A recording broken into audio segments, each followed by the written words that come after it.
Thank you for giving me the opportunity today to talk to you about the neurovascular determinants of cognitive impairment with a special focus on endothelial cells.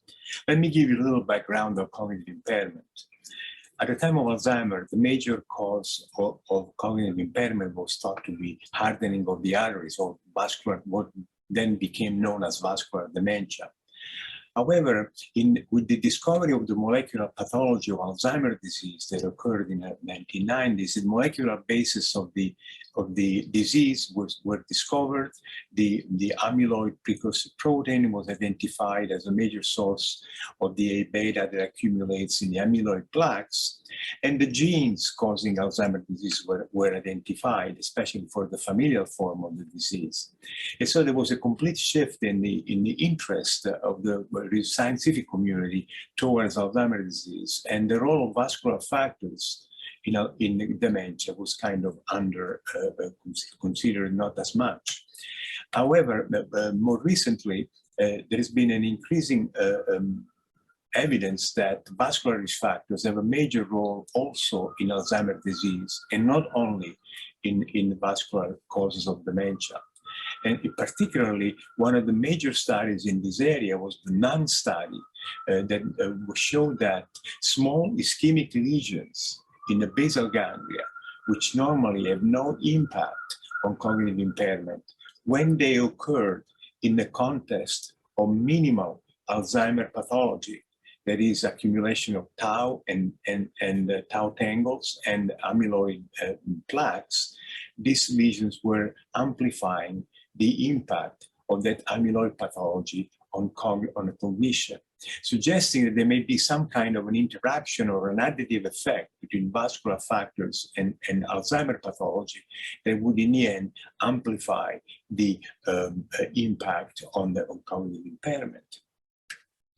Now, the fact that vascular factors play a role in cognition should not be surprising, because the brain is uniquely dependent on a continuous and well-regulated supply of blood flow in order to function correctly. One of the major factors regulating blood flow in the brain is called functional hyperemia or neurovascular coupling, which is the ability of synaptic activity indicating transactions occurring between neurons tell the blood vessels through a complex series of mechanisms involving multiple cells that they need more blood. As a result of that, there is a vasodilatation of the vessels, resulting in increased delivery of blood to the brain and increased removal of the waste generated by neural activity and brain activity in general. And this correspondence between new synaptic activity and vasodilation is so spatially and temporally determined that you can use the changes in blood flow produced by neural activity as a proxy for brain activity. And this is at the basis of all current approaches, imaging approaches, to assess localization of brain function in the human brain, like fMRI, for example. Now, another major component of this regulatory mechanism is autoregulation, which is the ability of the brain, like other organs, to maintain more or less constant perfusion. So there is an argument about how big this plateau is and how steep it is, but more or less in a certain range, the brain attempts to maintain blood flow independently of blood pressure. This is due to a property of the smooth muscle cell called the myogenic response, whereby there is a constriction or a contraction of the smooth muscle cells if there is an increase in transmural pressure, which attempts to kind of buffer changes in arterial pressure and maintain more or less a steady control of blood flow. And finally, endothelial cells have an important role in vascular regulation because they are really transducers of chemical and mechanical signals from the blood and from the brain, transforming them into adjustment of vascular tone that results in increases or decreases in blood flow. So, for example, endothelial cells, when activated with acetylcholine, they can increase blood flow by producing nitric oxide, and we will see how this endothelial nitric oxide production is so critical to maintain a normal cognitive function at the end of my talk. Now, but regulation of blood flow is not the only role of the blood vessels of the brain, and the endothelium in particular. There is also blood-brain barrier exchange, that the endothelial through tight junctions and a variety of transporters is able to regulate the substance exchange between blood and brain. The endothelial cells and also perivascular cells provide trophic support to neurons and astrocytes, maintaining brain health by providing vascular growth factors that then maintain neuronal health. The vessels are also important for immune surveillance and are the main conduit through which the immune cells traffic in and out of the brain, either through the perivascular space or through the blood vessels themselves.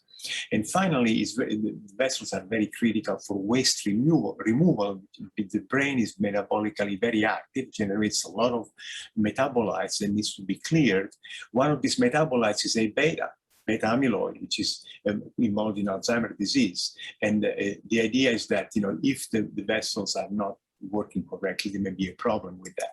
So indeed, a number of conditions associated with cognitive impairment, like hypertension, amyloid beta in the setting of Alzheimer's disease, and also dietary salts, are all be shown to alter the regulation of cerebral circulation, so that there is a failure of this regulatory mechanism that results in reduced blood flow, blood-brain barrier dysfunction, trophic failure, altered immune surveillance, and altered proteostasis by limiting the waste removal that in the end leads to brain dysfunction and damage.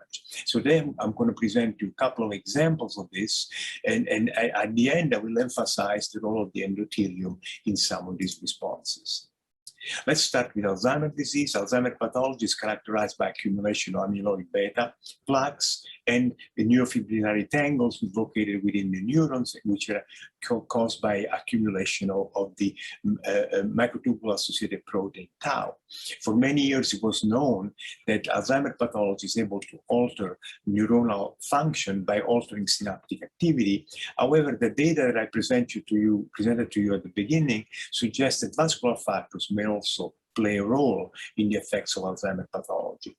It's raising the possibility that either a beta or tau, in addition to altering neuronal function, we also induce vascular dysfunction, targeting all the regulatory factors of the cerebral circulation, which then may act in concert with the neuronal dysfunction to amplify the deleterious effects on the brain of Alzheimer's pathology. So a number of years ago, we had the opportunity to test this hypothesis by using at the time, recently introduced models of amyloid accumulation in the brain, a model of a selected aspect of Alzheimer's disease, the so-called TG2576 mice. So what we found was that these mice at a very young age, before the development of plaques, before the development of cognitive impairment, exhibited profound dysfunction of all the factors regulating cerebral circulation. So neurovascular coupling was suppressed, endothelial function was suppressed as tested by topical application of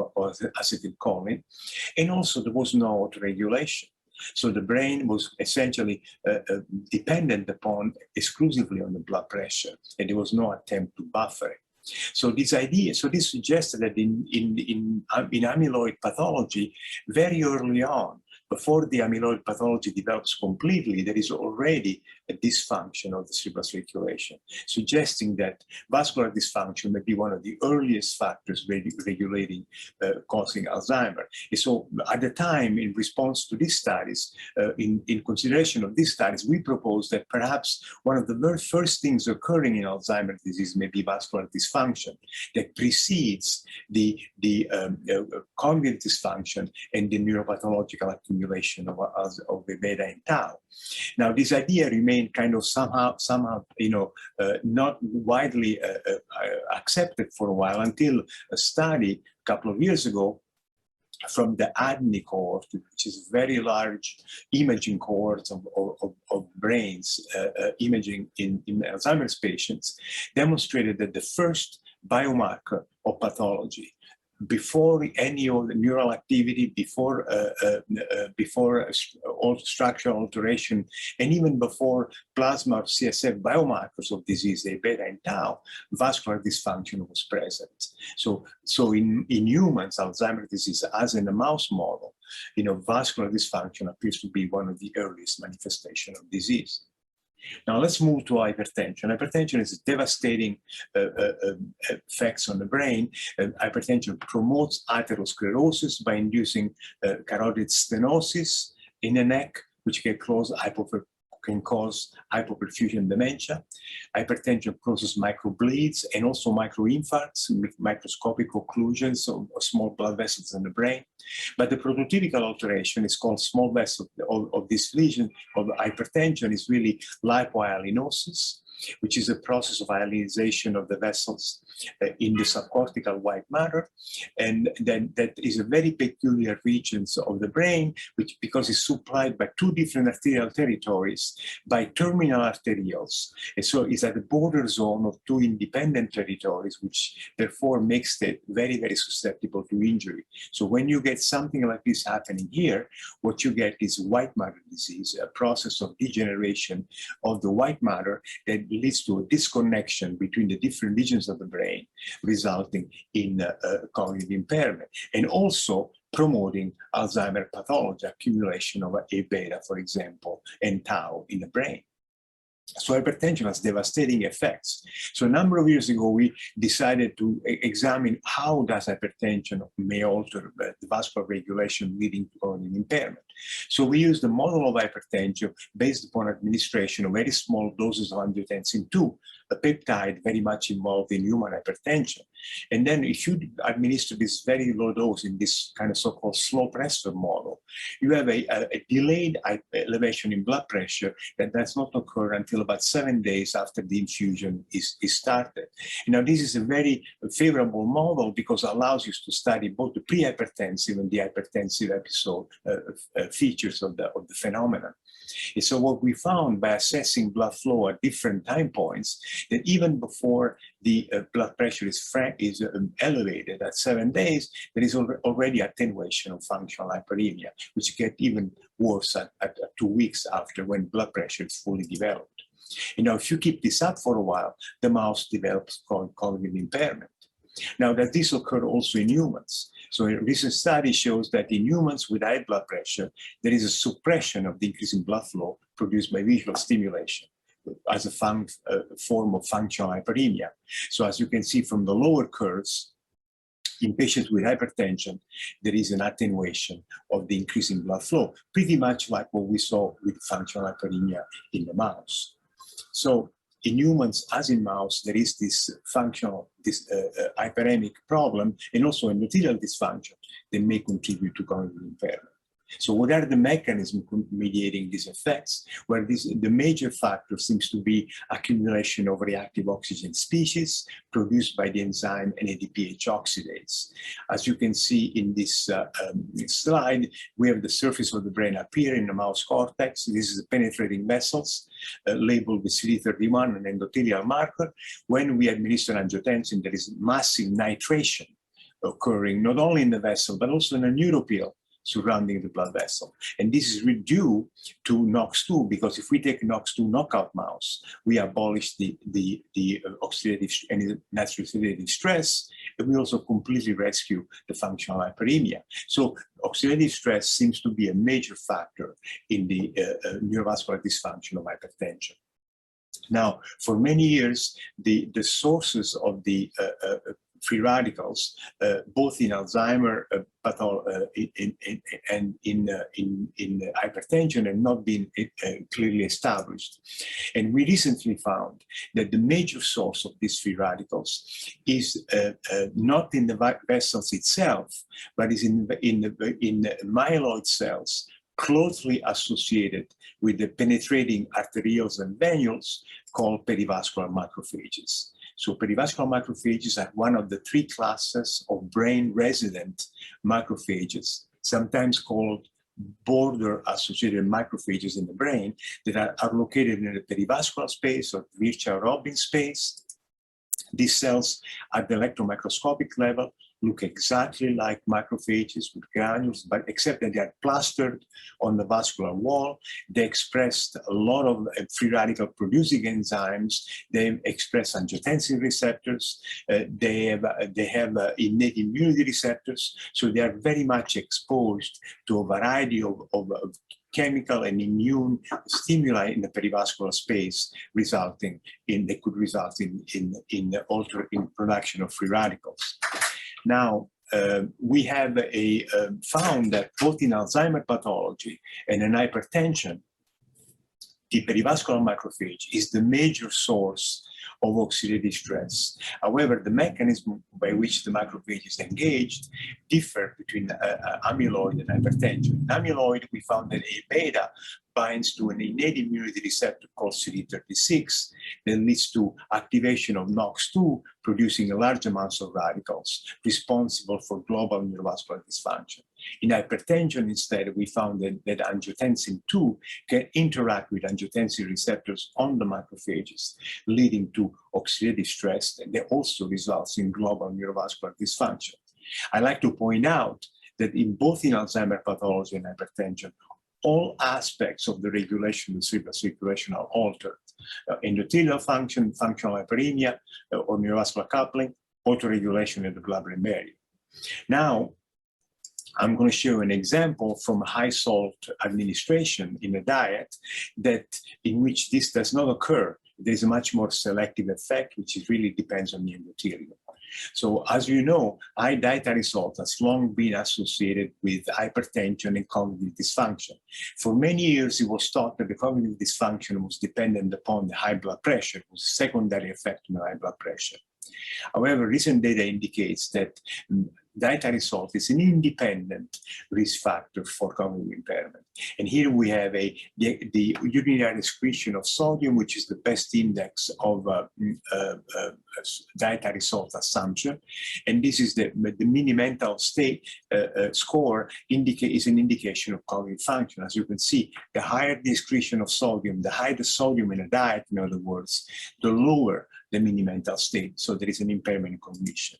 The mechanism of these effects have not been known. And so a number of years ago, we began to investigate these mechanisms. And so we chose a model of high salt, dietary salt, that was independent of high blood pressure, so that we could study the effect of the salt independent of the hypertension. And we chose this mouse model in the Black 6 mouse, in which administration of salt does not affect mean arterial pressure. However, after several weeks of salt administration, there is a reduction in resting cerebral blood flow of about 20–25%. Also, we found that there is an attenuation of the endothelial function assessed by acetylcholine, superfusion with acetylcholine, but to our surprise, there was no effect on functional hyperemia, suggesting that this is the salt affects selectively the function of the endothelium. Now, keep in mind that in this mice, there was no elevation of circulating sodium, all right? And so this was really the effects of how this would happen remain really mysterious. Now, despite this kind of selective endothelial dysfunction, we found that the mice were severely cognitively impaired. And this was best shown by the so-called nesting test, in which the mouse is asked to build a nest, and he fails to do so, indicating, executive dysfunction in the mouse, because in mice, nest building is an activity of daily living. Then we went on and looked at the mechanism of this, how this could be. The fact that there was a selective effect of the response to acetylcholine suggests that there was a problem with the production of nitric oxide from endothelial cells. So we took microvessels from animals treated with a normal diet or an high salt diet, and then we measured nitric oxide production. And what we found was that in animals with high salt diet, there was a reduction in the resting levels of nitric oxide made by the endothelium, and also a lack of increase with administration of acetylcholine. Now, nitric oxide in the endothelium is produced by the endothelial isoform of nitric oxide synthase, which is regulated by calcium, but also by two phosphorylation sites, at least. One which is inhibitory, and the other one which is excitatory. So we looked whether these phosphorylation sites may be affected in enos, which could explain why we have this reduction in nitric oxide production. And indeed, we found that there was an elevation in inhibitory phosphorylation of enos. And now, to prove that this was really due to endothelial nitric oxide, we administered L-arginine to the mice, and then isolated the arginine, which is the precursor of nitric oxide. And we were able to completely reverse both the production of nitric oxide in the endothelium, as well as the cognitive impairment in the mice, indicating that the cognitive impairment was directly linked to deficits in endothelial nitric oxide. Now, over the next several years, we continue to investigate what the molecular mechanism of this effect on the endothelium might be. And what we found after a long struggle was that the major problem was that the isol diet leads to an expansion of a particular group of lymphocytes called Th17 cells, which accumulate in a lamina propria of the intestine in response to the salt, leading to an increase in circulating level of IL-17. And then we found this IL-17 in the circulation would act on the endothelial cells through IL-17 receptor, leading to activation of the enzyme rho kinase, which produces inhibitory phosphorylation of endothelial nitric oxide, leading to the endothelial nitric oxide deficits, which was associated with cognitive impairment. Now, the next question is, how does the deficit in endothelial nitric oxide lead to cognitive impairment? So that was the next question we addressed. Now, there was a paper a few years ago showing that nitric oxide, specifically from the endothelium, was required to keep the phosphorylation of tau under control in neurons, okay? Neurons are always very close, within 15 to 20 microns from cerebral endothelial cells. So within the distance of diffusion of NO. So this NO in neurons was able to keep tau phosphorylation reduced now, which is a major factor in cognitive impairment. So we hypothesized that this nitric oxide from the endothelium would nitrosylate the enzyme calpain, which is responsible for the conversion of P35 into P25, which is required for CDK5 activity that phosphorylates tau.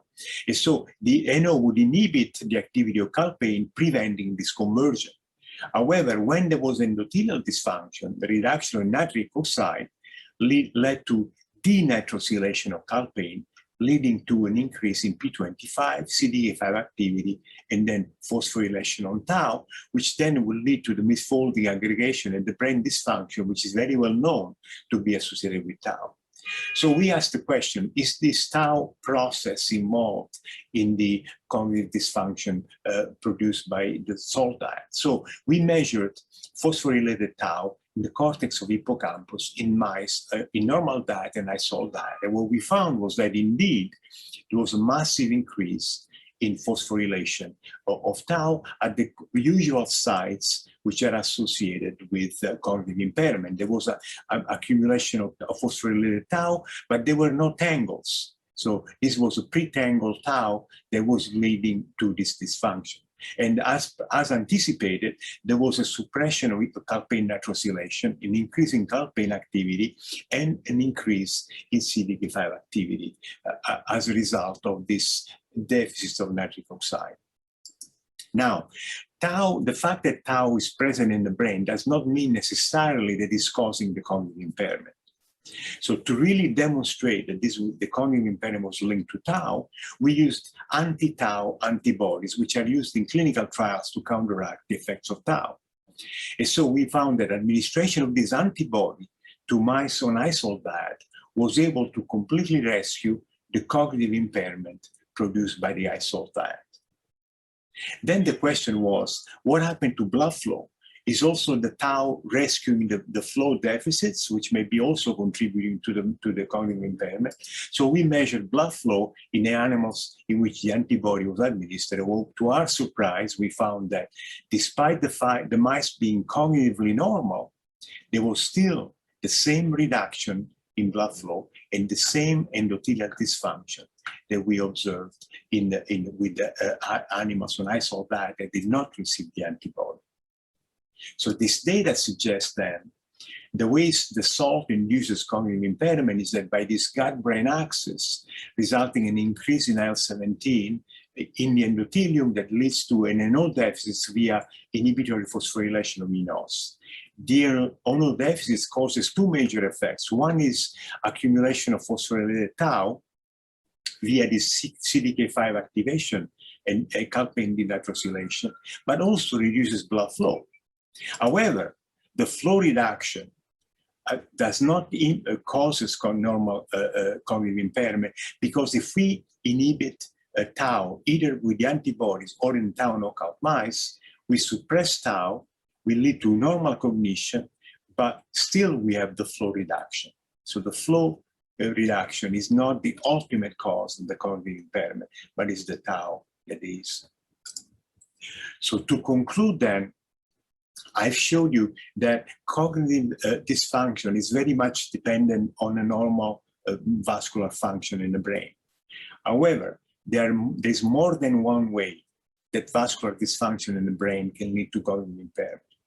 One way is the one shown by Alzheimer pathology and hypertension, where massive oxidative stress caused by perivascular macrophages to NOX2 engaged either to the A-beta CD36 pathway or to the angiotensin pathway, lead to this massive endothelial dysfunction, functional hyperemia, autoregulation, and blood-brain disruption. However, this is the only way. There is also a more subtle way, but equally devastating way, in which dietary salt leads to activation of this gut-brain axis that increases IL-17 in the circulation, activates IL-17 receptors in the endothelium, suppresses nitric oxide, which is required for maintaining tau homeostasis, and the resulting tau phosphorylation leads to cognitive impairment. So the take-home message is that there is more than one way that altered vascular functions can lead to cognitive impairment. Some of these ways depend on starving the brain from the delivery of blood flow, but other ways are, like the salt, for example, are dependent upon the role of the blood vessels in maintaining neuronal homeostasis. So these unveils a new role of the endothelium in maintaining, brain health by maintaining neuronal viability and function. And so if we want to target the cognitive impairment through vascular effects, we need to be cognizant of the variety of the differences that the different aspects of this regulatory mechanism are altered by vascular dysfunction. In closing, I'd like to thank my collaborators for doing, and the funding agency for doing all the work that I was able to talk to you today. Thank you very much.